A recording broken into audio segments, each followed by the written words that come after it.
So I shredded down to this in only a month because I had a photo shoot on the way. So I needed to make sure that I was ready. I had to do whatever it took to get to that shredded look. These are the steps that I took to get to this final result. I had to lock in and make sure that everything was done properly. Let's see how I done it.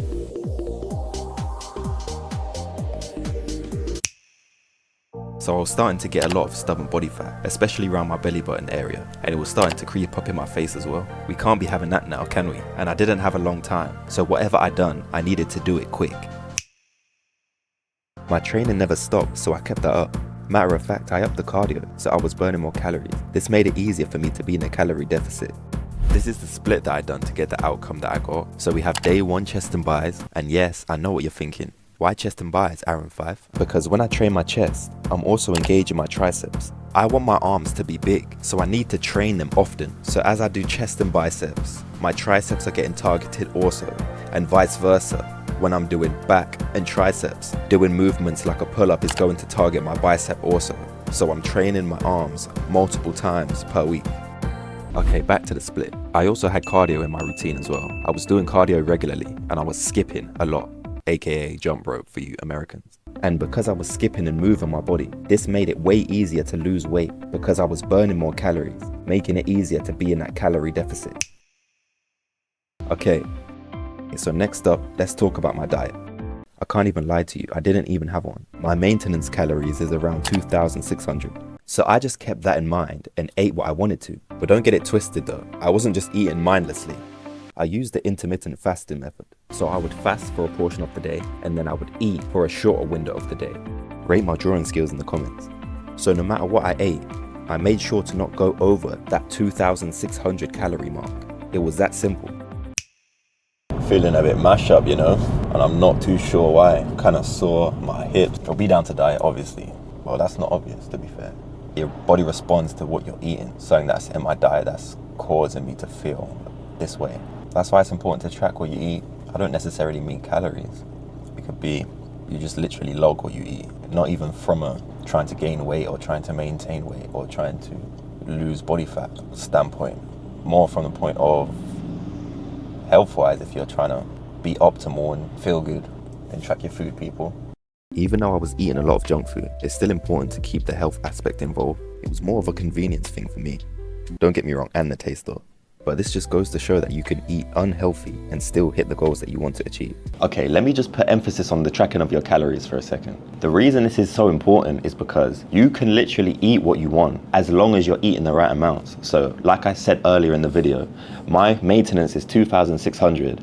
I just made sure to eat less than 2,600, just like this. Whether it was slightly less or more or less, depending on how hungry I was or not. I was eating milkshakes, cookies, all of this junk food, but I simply didn't overeat. Don't get me wrong, I didn't only eat junk food, but that is the key. Don't exceed your maintenance. Here you can see how my body's been changing over time.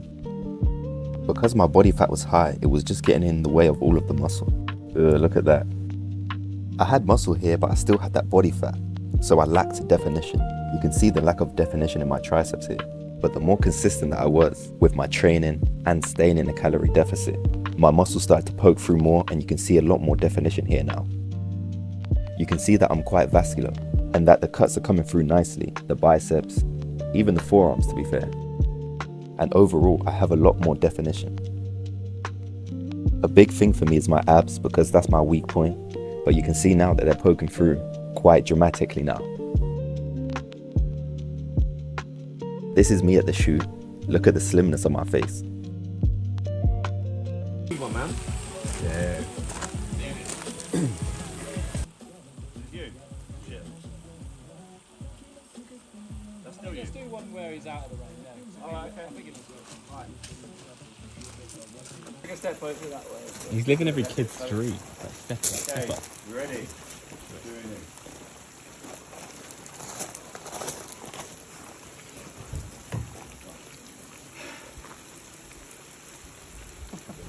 Sorry, mate. Once a long. So as you can see, I'm low-key looking like a bodybuilder here nice and defined. Look at the veins in the biceps, abs popping through. This is the final result. So whatever that number was, I made sure to eat below 2,600, whether that was by 100 calories, whether that was by 400 calories. It depended on the day and how busy I was. When I wasn't as hungry, I took advantage of that. My go-to meals was just everything that was quick and convenient because I had busy days. So I'm talking meal deals, cookies, milkshakes. It's actually crazy what I was eating, which just goes to show that you don't need to eat healthy in order to lose weight. You need to eat the right amounts of food. It's not the best decision in the world, but it still works if you want to lose weight. There was days where I finished eating and I was still hungry, but I had to fight through it because without pain, there's no reward. Even if you're trying to bulk, it's gonna get to the point where you don't wanna eat anymore. So which side of the spectrum do you wanna be? Pick your poison type of situation. There's never really an always satisfied middle ground. Because I had a why, AKA my photo shoot was coming up, it made it easier for me to stay on track and push toward my goal every day. Another tip that helped me a lot as well was just pushing off eating my first meal until as late in the day as I could. Some days I wouldn't eat until around about 4 p.m, whereas typically I start eating around 12 to 1 p.m. Slowly but surely over time, I started to see progression day by day by day. And a goal for me was to get my abs to pop. So I was smashing out ab sessions, plus being in the calorie deficit, get me. I always learn when I go on a cut. What works for me, what don't work for me. But at the end of the day, if you want a goal, you need to push through it, remember your why, and lock in. Think about the daily wins. You can achieve so much in a short period of time. Look how lean I got, my abs will pop in. Don't get me wrong, it's not easy, but it is simple. Train hard, eat the right amounts, stay disciplined, stay consistent. And that's what I done. If you've got something special coming up or you just want to get in mad shape like me, I also coach people through this exact process. So if you're interested, just message me on Instagram or comment below. I'll get back to you. I'm living proof that it can be done. Lock in. Shout out to Ashman25_official. The first comment on my last video. Big up to you, my guy. Leave a comment if you want to get a shout out in my next video. We're almost at 1K subscribers. So let's smash that. And should I do a giveaway? Let me know. I'm out.